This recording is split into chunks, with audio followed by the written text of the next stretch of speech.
오늘 말씀은 히브리서 12장 12절부터 21절 말씀을 본문 삼아서 거룩한 삶을 위한 권면과 구약 이스라엘 총회라는 주제를 가지고 같이 은혜 나누는 시간 갖도록 하겠습니다. 우리가 이제 11장에서는 믿음의 선진들에 대해서 배웠고요. 12장 우리가 이 앞번까지는 하나님의 아들의 어떤 징계에 대해서 배웠습니다. 징계. 하나님의 아들마다 징계하신다. 징계가 없으면 사생자다. 이런 어떤 말씀을 배웠습니다. 그래서 이 성도의 어떤 그 징계를 통해서 올바른 어떤 삶을 위해서 이렇게 징계를 한다고 말하고 있고, 그 다음에 인내로서 이런 어떤 징계는 인내로서 말 그대로 끝까지 경주할 것을 설명했고요. 그 다음 오늘 본문은 말 그대로 이스라엘의 어떤 거룩한 삶을 위한 권면과 이스라엘 총회에 대해서 이렇게 이어서 나오는 내용들입니다. 한번 살펴보도록 할게요. 본문 히브리서 12장 12절부터 21절까지 같이 읽어보겠습니다. 시작. 그러므로 피곤한 손과 연약한 무릎을 일으켜 세우시고 너희 발을 위하여 곧은 길을 만들어 저는 다리로 하여금 어그러지지 않고 고침을 받게 하라. 모든 사람과 더불어 화평함과 거룩함을 따르라. 이것이 없이는 아무도 주를 보지 못하리라. 너희는 하나님의 은혜에 이르지 못하는 자가 없도록 하고 또 쓴뿌리가 나서 괴롭게 하여 많은 사람이 이로 말미암아 더럽게 되지 않게 하며 음행하는 자와 혹 한 그릇 식물을 위하여 장자의 명분을 판 에사와 같이 망령된 자가 없도록 살피라. 너희도 아는 바와 같이 그가 그 후에 축복을 이어받으려고 눈물을 흘리며 구하되 버린 바가 되어 회개할 기회를 얻지 못하였느니라. 너희는 만질 수 있고 불이 붙는 산과 침침함과 흑암과 폭풍과 나팔 소리와 말하는 소리가 있는 이른 곳이 아니라 그 소리를 듣는 자들은 더 말씀하지 아니하시기를 구하였으니 이는 짐승이라도 그 산에 들어가면 돌로 침을 당하리라 하신 명령을 그들이 견디지 못함이라. 그 보이는 바가 이렇듯 무섭기로 모세도 이르되 내가 심히 두렵고 떨린다 하였느니라. 아멘. 이 말은 이제 히브리서 징계에 대해서 설명하고 나서 징계하시는 목적에 대해서 피곤한 손과 연약한 무릎을 일으켜 세우고, 징계가 이렇게 한다는 거예요. 피곤한 손과 연약한 무릎을 이렇게 세우고 너희 발을 위하여 곧은 길을 만들어 저는 다리로 하여금 어그러지지 않고 고침을 받게 하는, 저는 다리도 고치게 하기 위해서 징계를 한다는 그런 내용입니다. 그리고 이제 14절부터 17절까지가 이제 거룩한 어떤 삶에 대해서 얘기를 하고 있습니다. 어떤 것이 거룩한 삶이냐? 그 예가 쓴뿌리지 않도록, 이게 뭐냐? 14절에 모든 사람과 더불어 화평함과 거룩함을 따르라. 이것이 없으면 주를 보지 못하라. 이게 핵심입니다. 근데 거기에 이르기 위해서는 쓴뿌리가 나서 많은 사람이 더럽히지 않게 하고, 또 음행하는 자와 한 그릇 식물, 이런 것들을 통해서 에서의 어떤 사례를 얘기를 하고 있죠. 에서의 사례. 야곱과 에서가 말하는 어떤 장자의 명분. 장자의 명분은 뭡니까? 야곱에게 팥죽 한 그릇을 통해서 장자의 명분을 팔았죠. 장자의 명분이라는 것은 상속권이죠. 상속권. 구약에 보면 장자는 2배를 받았어요. 그리고 또 하나는 축복권이죠. 장자의 축복권. 이제 이런 어떤 크게 두 가지가 있습니다. 우리도 하나님의 아들로서 뭐가 있어요? 유업을 이을 상속자라고 우리를 말하죠. 근데 이것을 다시 이제 구약의 하나님의 이스라엘 총회를 얘기를 하고 있습니다. 이스라엘 총회라는 것은 시내산 앞의 상황을 설명하고 있어요. 18절부터 21절까지 보면. 네. 시내산 앞에 하나님의 임재하는, 시내산에 하나님의 임재하는 모습을 그대로 설명하고 있습니다. 그래서 누구든지 그 산을 범하면 사람이든 짐승이든지 돌로 침을 당하랴. 돌로 이제 쳐 죽이라는 어떤 얘기죠. 그래서 그 명령을 견디지 못한다. 감히 두려워서 견디지 못한다. 예, 그 보는 바가 이같이 무섭기로 모세도 심히 하나님 앞에 나아가는데 심히 두렵게 떨린다. 이렇게 얘기하는 것은 구약의 이스라엘 그 하나님을 구약을 이렇게 모세 율법이죠. 율법을 받기 위해서 이게 올라갔는데 구약의 이스라엘 총회에도 하나님 앞에 두렵고 또 떨리는 어떤 마음으로 나아갔는데 신약의 하나님의 복음, 곧 그리스도의 복음을 저버린 자들과 대조해서 저버린 자가 그 마지막에 어떠하겠느냐 이것을 대조해서 설명하는 내용입니다. 오늘 이제 그 신약의 내용은 제가 삽입하지 않았습니다만은 아무튼 그렇게 이어지는 내용이에요. 구약의 이스라엘 총회와 신약의 어떤 복음에 대해서 이렇게 설명하고 있습니다. 다시 한번 우리가 12장을 이렇게 1절부터 우리가 보면 어떤 삶을 설명하고 있었습니까? 징계에 대해서 11장에서는 우리가 믿음의 선진들에 대해서 얘기를 하고 있었고 그 다음에 믿음의 선진들이 무엇을 통해서 사는가 그 삶의 가치에 대해서 이 앞번에 설명했고 그 삶의 가치를 올바로 끝까지 경주하기 위해서 성도는 징계의 유익에 대해 설명하고 있었죠. 그래서 징계를 받지 않는 자는 사생자다. 그 받으시는 아들마다 채찍질하고 징계한다. 이렇게 말하고 있습니다. 그렇게 징계를 통해서 성도의 올바른 기길을 가게 하기 위해서 오늘 본문까지 얘기를 하고 있습니다. 그리고 오늘 본문은 그에 이어서 이제 성도가 그 징계로 인해서 성도가 화평과 거룩한 삶을 위한 권면과 그 다음에 육신의 욕망은 먹을 것과 음행을 얘기를 하죠. 욕망을 경계하고 그 다음에 이스라엘 총회에 대해서 설명하고 있습니다. 그래서 이 이스라엘 총회를 설명하는 것은 배교하지 않도록 모세가 받은 구약의 율법을 거역하여 죽음의 형벌을 면하지 못했는데 그리스도의 복음을 버리는 자가 그 하나님의 진노가 얼마나 큰 것인가를 설명하고 있는 내용입니다. 그래서 따라서 우리 자신들은 이 본문의 말씀을 통해서 내 자신을 한번 비춰보고 나는 이러한 자가 되지 않도록 본문의 말씀을 한번 살펴보도록 하겠습니다. 히브리서 12장 12절부터 13절까지 읽어보겠습니다. 그러므로 피곤한 손과 연약한 무릎을 일으켜 세우고 너희 발을 위하여 곧은 길을 만들어 저는 다리로 하여금 어그러지지 않고 고침을 받게 하리라. 그러니까 피곤한 손, 연약한 무릎. 피곤한 손은 뭐예요? 뭔가 일을 안 해야 피곤하니까. 그리고 연약한 무릎을 세워서 걸어가야 되는데 주님의 길을 올바로 걸어가야 되는데 걸어가지 아니하고 앉은뱅이가 됐다는 얘기죠. 앉은뱅이가 됐어요. 그리고 너희 발을 위하여 곧은 길을 만들어. 현재는 저는 다리라는 거. 올바로 걷지를 못해요. 무릎을 꿇려 있고 그 다음에 손도 피곤해서 못 움직이는 그런 어떤 상태라는 거죠. 그래서 이 징계를 통해서 올바른 어떤 그러잖아요. 피곤한 손을 피곤하지 않게 하고 연약한 무릎을 이렇게 세워서 올바른 어떤 길을 걷게 하고 저는 다리로 어그러지지 않고 고침을 받게 하려 한다. 이렇게 설명하고 있습니다.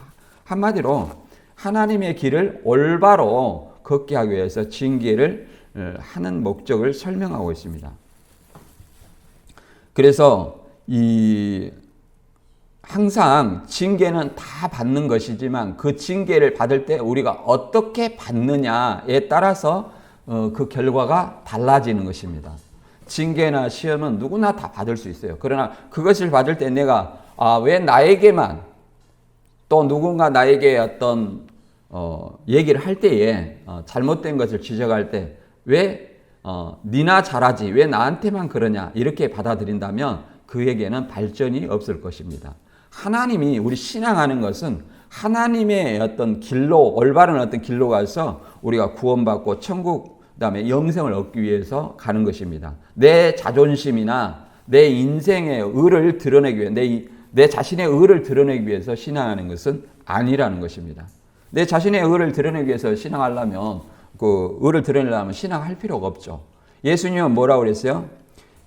나를 따라오려거든 날마다 자기를 부인하고 자기 십자가를 지고 따라오라. 이 말이 우리가 이제 늘 들어서 아는 내용이지만 그것을 실천하기라는 것은 굉장히 어렵습니다.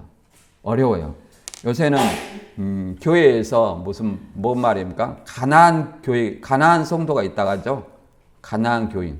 그래서 무슨 기분 나쁘게 얘기하면 자기 마음에 안 맞게 얘기하면 뭐예요? 안 나간다는 거예요. 이게 가나안의 거꾸로가 뭐예요? 안 나가. 저는 이제 여기 밖에 나와서 가나안 교인이 뭔가 그걸 알았어요. 그래서 가나안 교인이 뭐냐? 가나안을 거꾸로 해봐라. 자기한테 기분이 나쁘거나 마음에 안 들면 안 나간다는 거예요. 그런 신앙이 아니죠. 신앙이 아닙니다. 그렇게 기분 좋은 말을 할 것 같으면, 자기에게 듣기 좋은 말만 할 것 같으면 교회 올 필요는 없죠. 어디 가면 되냐면 심리 상담사나 이런 문화적인 어떤 공연을 가면 됩니다. 자기 만족을 주니까. 그런 데를 가야지. 교회는 하나님의 뜻을 알기 위해서 오는 겁니다. 하나님의 뜻을 알아서 내가 그걸 실천하기 위해서 오는 것이지, 나 자신의 어떤 만족을 주고자 오는 것이 아니에요. 그래서 우리 앞에는 반드시 여러 가지 환난과 시험이 다가온다는 사실을 알아야 돼요. 그래서 이렇게 말합니다. 에베소 3장 13절에는 너희는 그러므로 너희에게 구하노니 너희를 위한 나의 여러 환난에 대하여 낙심하지 말라. 이는 너희의 영광이니라. 여러 환난을 당할 때 낙심하지 말라. 왜 그러냐면 그리스도의 길을 거둘 때 환난을 얘기합니다. 우리는 신앙의 환난을 얘기하지 세상의 환난을 얘기하는 거 아니에요. 나의 이익을 위해서 환난을 얘기하는 건 아니에요. 그래서 그걸 잘 이해를 하시기 바랍니다. 그래서 베드로전서 4장 12절에도 이와 같은 말이 있습니다. 사랑하는 자들아 너희를 시련하려고 오는 불시험을 이상한 일 당하는 것 같이 이상하지 말고 오직 너희가 그리스도의 고난에 참여하는 것으로 즐거워하라. 이는 그 영광을 나타내실 때 너희로 즐거워하고 기뻐하게 하려 함이라. 우리를 시련하려고 오는 불시험을 이상히 여기지 말라고 한다는 거예요. 그 고난에 참여하는 것으로 오히려 즐거워하라는 겁니다. 히브리서 11장 35절 이하에서는 믿음의 선진들이 죽음을 당하되 구차히 면하지 않았다는 거예요. 오히려 죽음을 택했다는 거예요. 왜? 더 좋은 부활을 얻기 위해서. 그래서 우리는 기독교는 부활의 소망을 가지고 신앙을 하는 것입니다. 그 부활은 언제의 부활이에요? 그리스도 재림하실 때 부활을 소망하는 거예요. 그 부활을 소망하고 신앙을 하는 겁니다. 그때 우리는 진정한 우리의 상급을 다 받게 되는 거예요. 그래서 구원과 천국과 영생은 다 받게 돼 있어요. 예수 그리스도를 믿으면 끝까지 그리스도 재림하실 때까지 붙들고 있다면 다 받게 돼 있습니다. 그러나 상급은 다 다르다. 상급은 왜 그러냐면 이 고전 3장 10절 이하에도 뭐라고 하냐면 우리 자신이 그리스도의 터 위에 집을 짓는데 금이나 은이나 동, 이런 금과 은과 동으로 지은 집이 있고 그 다음에 나무나 풀과 집으로 지은 집이 있다는 거예요.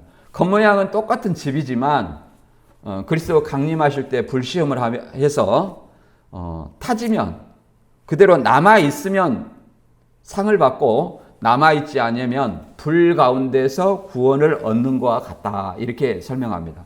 그래서 우리는 그걸 부끄러운 구원이라고 생각을 합니다. 그래서 내가 예수 믿고 구원받았으니 천국은 따로 당상이다가 아니라 이 구원받은 자녀로서 행함이 있다는 거예요. 행함을 해야 됩니다.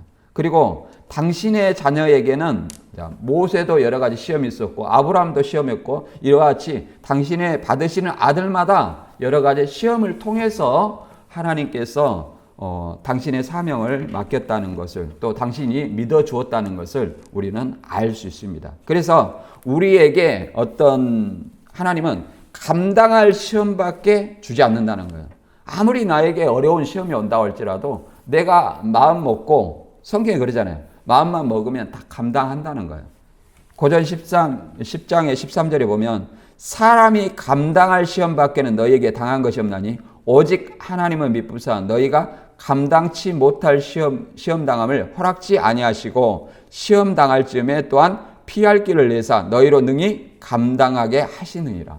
우리 앞에 당한 어떤 일들은 다 우리가 감당할 수 있는 일이라는 거예요. 그래서 내가 이걸 극복을 통해서 연단을 받아서 의와 화평의 열매를 맺을 수 있다. 이런 어떤 사실을 알아야 됩니다. 그다음에 이제 신앙 공동체의 화평과 거룩한 겉면에 대해서 히브리서 12장 14절에서 얘기를 하는데, 이거는 모든 사람과 더불어 화평함과 거룩함을 따르라. 이것이 없이는 아무도 주를 보지 못하리라. 이게 주를 보는 어떤 조건이 그러잖아요. 하나님 보는 조건이 모든 사람과 더불어 화평함과 거룩함을 따르라. 이렇게 얘기를 했어요. 모든 사람과 화평. 이거를 로마서 12장 18절에도 동일한 말이 있습니다만은, 우리가 화평함이라는 것은 에베소서 2장 13절부터 이렇게 보면 화평도 두 가지 종류의 화평이 있어요.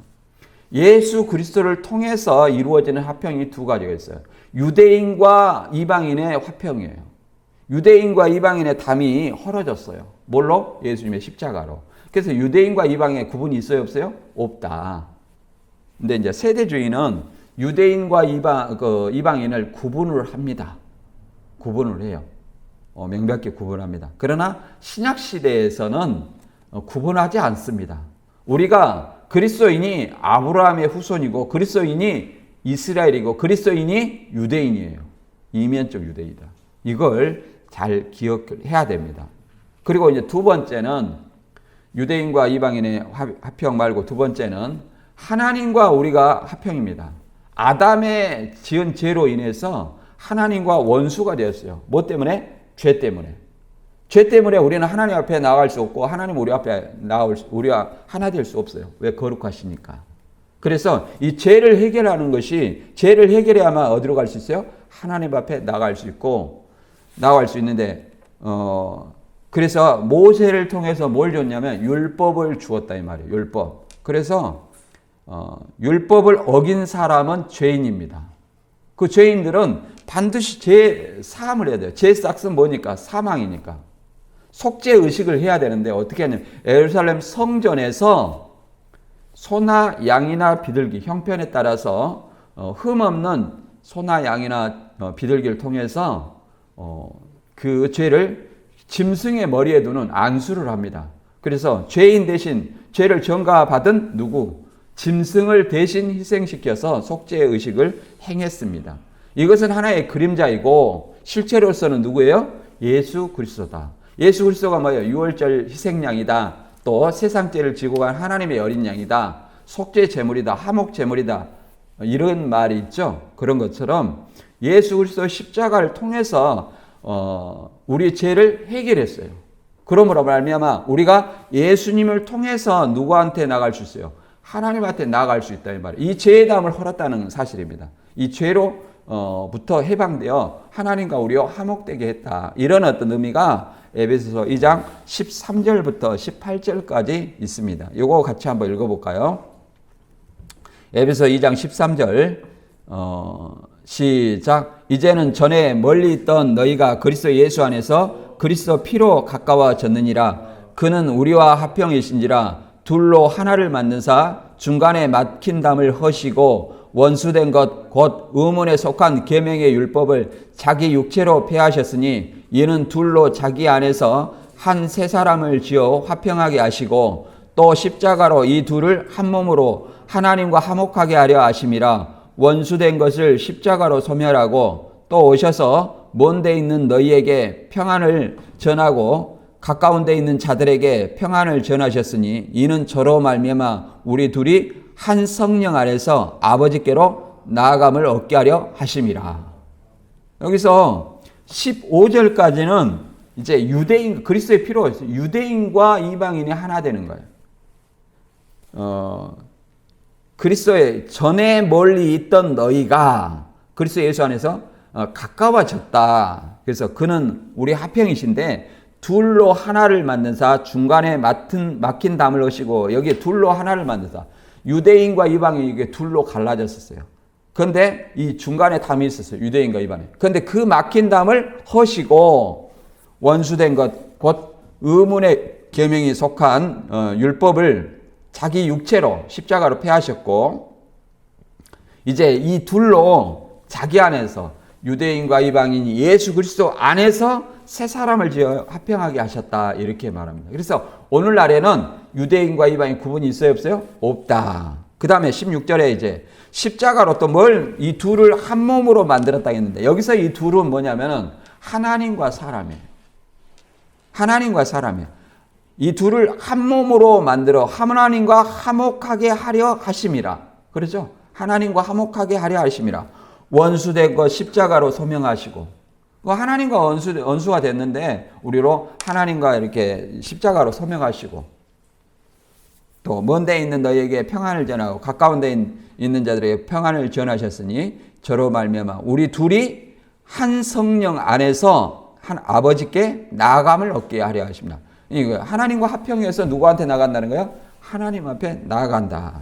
그래서 예수님께서는 요한복음 14장 6절에 기독교인이면 다 아는 구절이죠. 내가 곧 길이요 진리요 생명이니 나로 말미암지 않고는 아버지께로 올 자가 없느니라.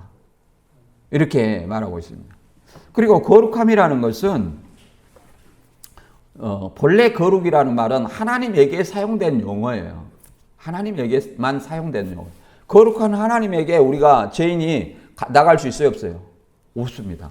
그러나 이제 신약시대에 와서 이 거룩이라는 말은 성도에게도 그리스도를 통해서 성도에게도 사용됩니다. 뭐 어떻게 해서 거룩하게 되냐? 요한복음 17장 17절에는 저희를 진리로 거룩하게 하옵소서. 아버지의 말씀은 진리입니다.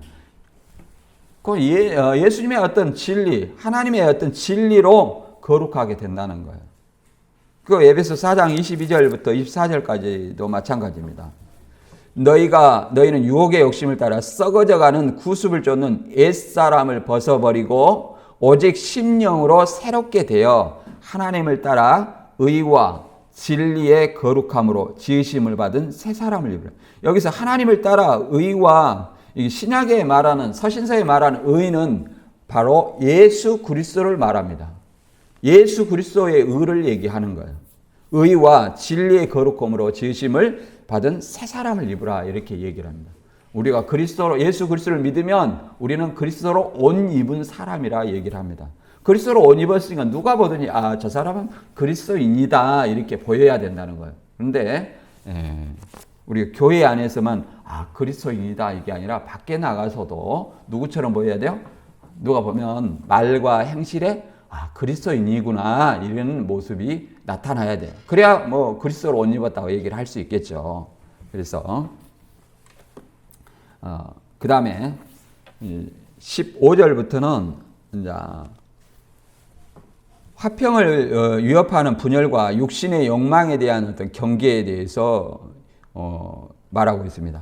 히브리서 12장 15절에는 너희는 하나님의 은혜에 이르는 자가 없도록 하고 또 쓴뿌리가 나서 괴롭게 하여 많은 사람이 이로 말미암아 더럽게 되지 않게 하며 음행하는 자와 혹 한 그릇 식물을 위하여 장자의 명분을 판 에사와 같이 망령된 자가 없도록 살피라. 너희도 아는 바와 같이 그가 그 후에 축복을 이어받으려고 눈물을 흘리며 구하되 버림바가 되어 회개할 기회를 얻지 못하였느니라 이렇게 얘기를 하고 있습니다. 그래서 이 하나님의 은혜에 이르지 못하는 자가 없도록 하고, 그러면 하나님의 은혜는 구원입니다. 너희가 에베소 2장 8절에 너희가 은혜로 구원을 얻었으니 이는 믿음으로 말미암은 어떤 선물, 하나님의 선물이다 이렇게 얘기를 합니다. 믿음으로 말미암은 선물이다 이렇게 얘기를 하고 있어요. 그래서 또 쓴뿌리가 나서 괴롭게 하여 많은 사람이 이로 말미암아 더럽게 된다. 이게 쓴뿌리가 자기만 더럽게 하는 것이 아니라 다른 사람도 더럽게 하는 것이다. 이렇게 얘기를 합니다. 그러면 이 쓴뿌리 인용은 신명기 29장 18절을 인용하는 거예요. 이게 뭐냐면은 너희 중에 남자나 여자나 가족이나 지파나 오늘 그 마음에 우리 하나님 여호와를 떠나서 그 모든 민족의 신들에게 가서 섬길까 염려하며 독초와 쑥의 뿌리가 너희 중에 생겨서, 그러니까 여기서 독초와 쑥의 뿌리, 쓴뿌리라고 설명하고 있죠, 본문에는. 이건 뭐냐면은 모든 여호와를 떠나서 모든 민족의 신들에게 가서 섬길까 염려하여, 그러니까 하나님 아닌 다른 신들을 섬길까 염려하여 우상 숭배를 얘기하고 있습니다. 우상 숭배. 그러잖아요. 하나님을 거역한 우상 숭배. 오늘날은 뭐예요?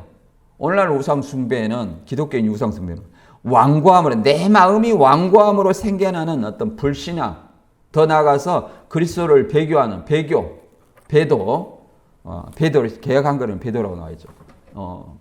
이걸 얘기합니다. 그 당시 히브리 신자가 다시 유대교로 돌아가는 것이 뭐예요? 배교라 말할 수 있습니다. 완고함으로 돌아가는 거, 배교. 이걸 경계하고 있는 것입니다. 그리고 이걸로 말미암아 자기만 아니라 주위 사람들까지 더럽게 된다. 이렇게 미혹이 된다. 이렇게 말할 수 있겠죠. 더 나아가서 이 음행하는 자 한 그릇씩 이게 육신의 욕망 있죠. 먹을 것, 음행, 이게 육신의 욕망입니다. 이것에 대해서는 신천지 같은 경우는 이렇게 얘기를 하죠. 아론과 모세가 굿스 여자를 취하였더니 아론과 미리암의 비판에서 문둥병을 얻었다. 그러니까 여기서 모세가 굿스 여자라는 것은 에디오피아 여자예요. 가나안 칠족이 아닙니다. 에디오피아 여자예요. 그리고 모세 안에는 뭐예요? 시포라가 있죠. 그래서 굿스 여자, 에디오피아 여자를 취했다는 것은 시포라가 죽고 후처를 맞이했다 이렇게 볼 수 있습니다. 재혼을 했다 이렇게 볼 수 있는 거예요. 그것을 마치 개혁한 거래 취했다고 하니까 무슨 이걸 음행의 정당화로 사용하는, 무슨 간통하는 줄 알아. 그 간통이 아니라 재혼을 했다는 거예요. 본부인 사별 후에 재혼을 했다 이런 얘기입니다. 그런 어떤 의미지, 이걸 갖다가 음행의 이만희 씨의 교주의 음행을 정당화하는 구절로 사용되는 것은 성경을 굉장히 알지 못하고 왜곡되이 도용하는 것이다. 이렇게 말할 수 있습니다. 이 고린도 교회에 보면은 이 5장에 보면 음행에 대해서 설명하고 있어요. 음행에 대해서. 고린도 5장과 6절에 대해서는 음행에 대해서 설명하고 있는데, 실제 영적 음행은 우상 숭배라고 말할 수 있지만 이거는 육적인 음행이에요. 육적인 음행. 고린도 지방이 뭐 어떤 해안 도시잖아요. 아주 난잡한 도시고 우상 숭배의 어떤 그런 도시입니다. 그런데 뭐라고 하냐면 너희 중에 심지어 음행이 있담을 들으니 그런 음행은 이방인 중에서도 없는 것이라 누가 그 아버지의 아내를 취하였다 하는도다. 자기 이게 상당히 이 당시 고린도 지방에는 뭐예요? 무슨 이 첩제도가 있어요. 일부 다처 제도가 있어요. 그러니까 뭐예요? 아들과 어머니가 나이가 같을 수 있어요, 없어요? 있고 더 어릴 수도 있어요. 그러니까 어떻게 하는 거예요? 자기 아버지, 쉽게 말해 계모를 취하는 거예요. 계모. 자기 어머니를 취하는 거야. 실제 어머니를 취하는 것이 아니라 아비의 아내, 계모를 취하는 걸 얘기하는 겁니다. 근데 이것을 고린도 교회가 묵인하는 거예요. 묵인하는 거예요. 그러니까 여러 첩을 두었다는 것은 그 가정이 어떤 세력이 있다는 거죠. 그러니까 교회에서 이것을 정죄를 안 하는 것으로 볼 수 있어요. 그러니까 바울은 이걸 책망하는 겁니다. 그래서 설명하는 거죠. 적은 누룩이 온 덩이에 퍼지는 것을 알지 못하느냐. 우리의 유월절량 그리스도께서 희생이 되셨느니라. 이렇게 말합니다. 거기서 적은 누룩이라는 것은 안 좋은 그 습관이에요. 음행한 것들을 용납하는 거예요. 그걸 적은 누룩이라고 얘기합니다. 그걸 용납하면 어떻게 온 교회가 그 습성으로 물든다는 거예요. 아, 괜찮구나. 이게 신천지에서 그러잖아요. 교주가 그러니까 강사도, 강사가 그러니까 이제 그런 사람들이 많은 거예요. 오직했으면 이성포교 그런 말도 있겠습니까? 그러나 고전 5장 9절에는 이렇게 말합니다. 오해하지 않기 위해서 세상에 음행하는 사람과 교회 안에서 음행하는 사람을 분명하게 구분합니다. 5장 9절에 내가 너희 중에 쓴 편지에 음행하는 자들을 사귀지 말라 하였거니와, 여기서 음행하는 자는 누구냐 이 말이에요.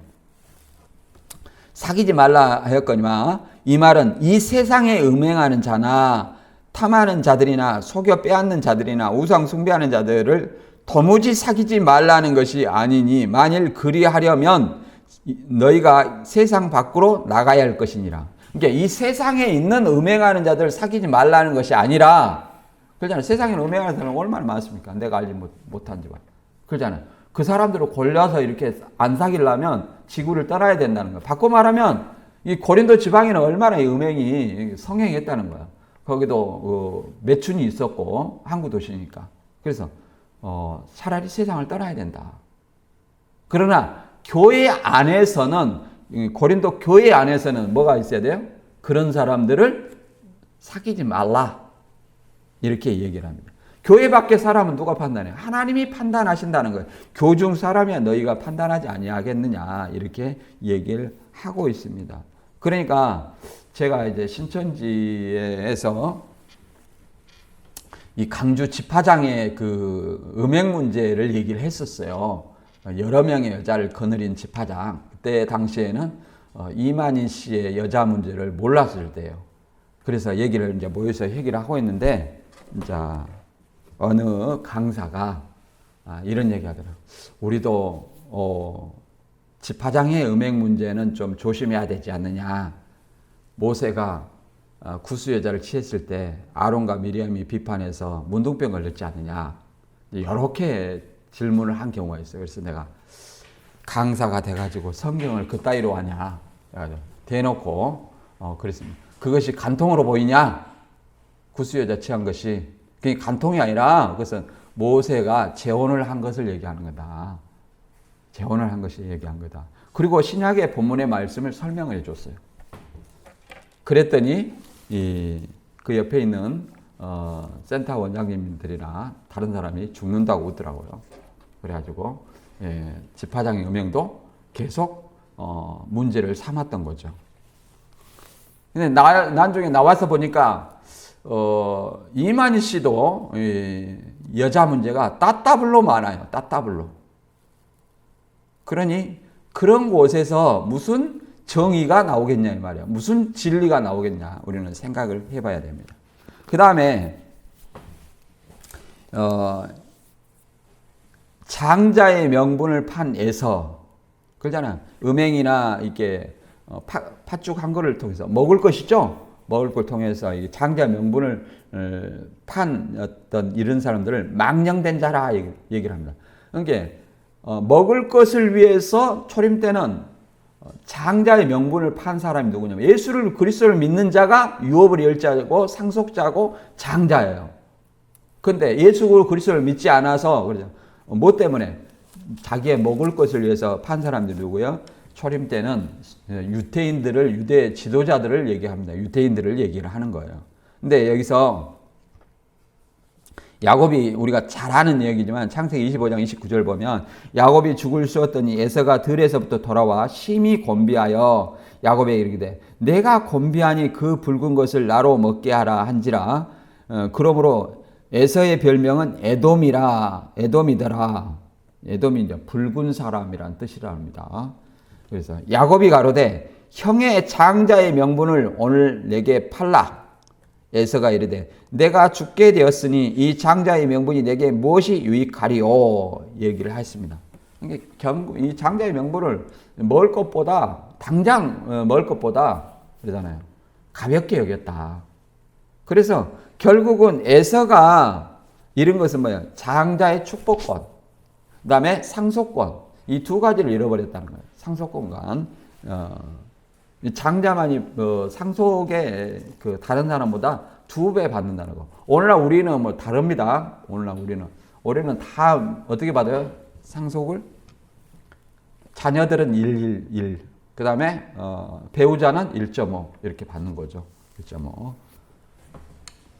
이 상속 가지고 저는 개인적으로 유언할 필요 없다. 죽으면 다 알아서 법이 알아서 가른다. 뭐 미리서 나눠줄 필요도 없고 왜 나눠주면 싸매. 유언하면 싸매 서로. 그러죠. 제 개인적인 생각입니다. 저는 그렇게 생각합니다. 오늘날도 마찬가지예요. 오늘날도 예수 그리스도를 믿어야 그러잖아요. 장자의 축복, 그 다음에 상속권을 받을 수 있어요. 계시록 21장 8절에 이기는 자는 이것들을 유업으로 얻으리라. 유업을 얻는 상속자가 되는 거예요. 상속자. 오늘날에는 말 그대로 천국을 가느냐 지옥을 가느냐 이게 굉장히 중요한 문제로 볼 수 있죠. 그 다음에 히브리서 12장 18절에 이제 구약 이스라엘 총회에 대해서 잠깐 읽고 이 다음에 이걸 신약의 그리스도의 복음과 대조해서 다시 한번 살펴보도록 하겠습니다. 너희는 만질 수 있고 불붙는 산과 침침함과 흑암과 폭풍과 나팔 소리와 말하는 소리가 있는 곳에 이른 것이 아니라 그 소리를 들은 자들은 더 말씀하지 아니하시기를 구하였으니 이는 짐승이라도 그 산에 들어가면 돌로 침을 당하리라 하신 그 명령을 그들이 견디지 못함이라.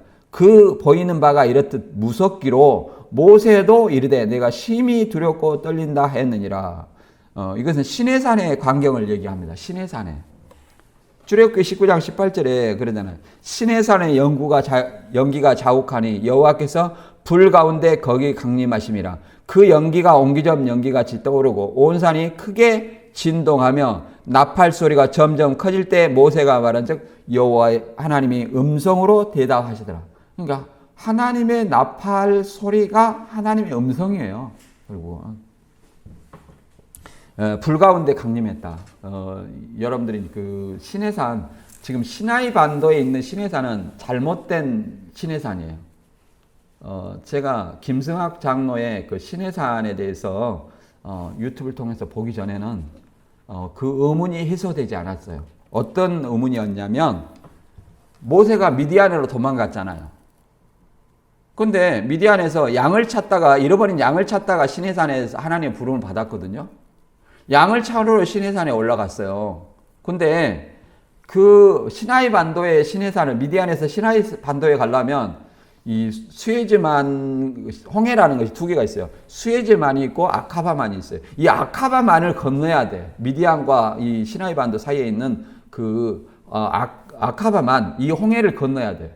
그러면 미디안에서 잃어버린 양을 어디서 발견하냐면 이 아카바만을 건너가지고 이 시나이 산에 어린 양을 발견했다. 이런 논리가 되는 거예요. 그러니까 이게 뭔 양이 뭐 엄청난 여정을 한 거예요. 엄청난 여정을. 그래서 도대체 이해가 안 가더라고요. 그랬는데 그 오늘날의 사우디아라비아 아시죠? 거기가 오늘날의 미디안이에요. 그쪽 지방이. 그래서 우리가 바울이 회심한 후에 어디 갔었어요? 갈라디아 4장에 보면. 다메섹에서 회심한 후에 아라비아를 간 거예요. 그거 사우디아라비아라니까요. 사우디아라비아. 왜 갔겠어요? 사우디아라비아. 사우디아라비아에 이제 모세가 율법 받은 뭐가 있어요? 자기가 지금까지 믿고 따랐던 율법 받은 그 시내산 있잖아요. 뭐 시내산이라고 안 써졌지만 그 시내산에 갔지 않겠느냐. 왜 아라비아를 괜히 갔겠어요? 우리도 회심하면 어떻게 해요? 아, 내가 나온 교회가 어딘가 이런 생각 나죠. 내가 어디 교회 다녔는가. 좀 그런 생각이 나더라고요. 그래서 여러분도 김승학 장로의 출애굽 또는 시내산 이렇게 찾아보세요. 실제로 저는 구글 어스에서 시내산을 봤어요. 하나님이 불꽃 가운데 강림을 했잖아요. 그 사우디아라비아에 있는 시내산입니다. 그걸 보니까 이 바위산인데 위에만 시커매. 돌을 깨보니까 돌에 겉이 시커멓게 타졌고 안에는 뭐요? 안 탔어요. 그런 걸 통해서 하나님이 진짜 시내산의 불꽃 가운데 강림하셨구나. 우리가 좀 믿음이 더 역사적인 사실을 통해서 믿음이 더 자라났어요. 더 확신을 들더라고. 이론으로만 내가 알았었는데 그걸 보고 뭐 홍해를 건넜잖아요. 그거는 수에즈만이 아니라 아카바만이야. 아카바만. 그 아카바만 그 건너는 곳만 야타. 양쪽 옆에는 1000m야. 거기서 애굽의 병거와 병사들 그 전차 바퀴 그런 거 건지고 또 사우디아라비아 그 사막에 또 두루마리가 쭉 위성해 보이고 그 다음에 또 뭐가 보이냐면 만나를 찧어 먹은 돌졸구 이런 것들이 다 유물로 나와요. 유물로. 그래서 이게 역사적으로 있었구나. 하나님이 살아 역사구나. 내가 그걸 믿게 되었습니다. 근데 이게 그 하나님이 강림하는 그곳에 지경을 정해가지고 사람이든 짐승이든 올라가지 말아야겠죠. 그런데 이것을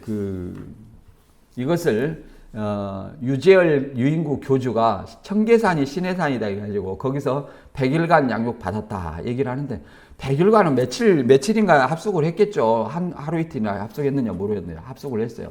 며칠간. 근데 그거를 신해산에 하고 신종환 씨 부인이 거기 선 끄서놨는데 여기 넘어와갖고 70에서 피를 토해갖고 집으로 갔다는 거예요. 70에서 피를 토하면 어떻게 해야 되냐 내가 그 챗 GPT를 쳐봤어요. 그러니까 응급 상황이라는 거예요. 이 70에서 피를 토하는 거예요. 응급 상황이라는 거예요. 병원에 가야지 뭐 집으로 가. 말이 안 되는 거예요. 그리고 내가 청계산을 가봤는데 이 서울과 가까워가지고 사람들이 등산객이 많아. 발 디딜 틈이 없어요. 그러면 이 교주들이 양육 받을 동안 금 넘어온 사람들은 다 죽었다면 어떻게 했어요? 대단한 이슈로 뉴스나 TV에 나왔을 거예요. 근데 그런 일이 있어요, 없어요? 없잖아요. 사기다, 사기. 사기라는 걸 좀 알아야 돼. 그래서 이런 것들을 성경을 모방하는 것들이 그들이. 그래서 아무튼 이렇게 구약 하나님을 어떤 거부를 해도 그러잖아요. 이스라엘 총회를 거부해도 멸망을 당하는 심판을 당하는데 이 무서운 심판을 당하는데 신약의 그리스도의 복음을 배교하는 자들이 그 받을 형벌이 얼마나 크겠느냐를 설명하는 얘기입니다. 따라서 우리는 말 그대로 한 구절만 읽어보고 마치도록 하겠습니다. 히브리서 10장 38절 9절 제가 읽어보겠습니다. 히브리서 10장 38절 39절 오직 나의 의인은 믿음으로 말미암아 살리라. 또한 뒤로 물러가면 내 마음이 그를 기뻐하지 아니하라 하셨느니라. 우리는 뒤로 물러가 멸망할 자가 아니요 오직 영혼을 구원함의 이름을 믿음을 가진 자니라. 이렇게 설명하고 있습니다. 오늘 말씀 간단히 정리하면 징계를 통해서 우리가 올바른 길을 가게 하고 그 다음에 육신의 욕망, 그 다음에 음행, 그 다음에 먹을 것 그러잖아요. 먹을 것을 위해서 먹을 것은 여러 포함하죠. 의식주가 다 이렇게 포함된다고 볼 수 있어요. 이런 걸 위해서 장자의 명분을 판 에서와 같이 망령된 자가 있을까 두려워한다 이렇게 얘기를 합니다. 그것은 그것 때문에 배교하는 자가 있을까 두려워한다는 거예요. 여기서 배교라는 것은 다시 유대교로 돌아가고자 하는 자를 얘기하는 거예요. 오늘날은 그리스도의 복음을 저버리는 자를 얘기를 할 수 있습니다. 그래서 우리는 오직 그리스도의 복음으로 구원받은 자로서 그 믿음이 앞으로 나아가야지 뒤로 물려가 멸망할 자가 아니라고 성경은 말하고 있습니다. 우리의 믿음이 오직 영혼을 구원 아래 이르는 믿음을 가진 자라고 설명하는 것처럼 저와 여러분이 이 믿음을 처음 시작할 때 우리가 갖고 있는 어떤 믿음을 끝까지 붙잡아 그리스도와 함께 참여하는 자가 되시길 주님의 이름으로 축원합니다.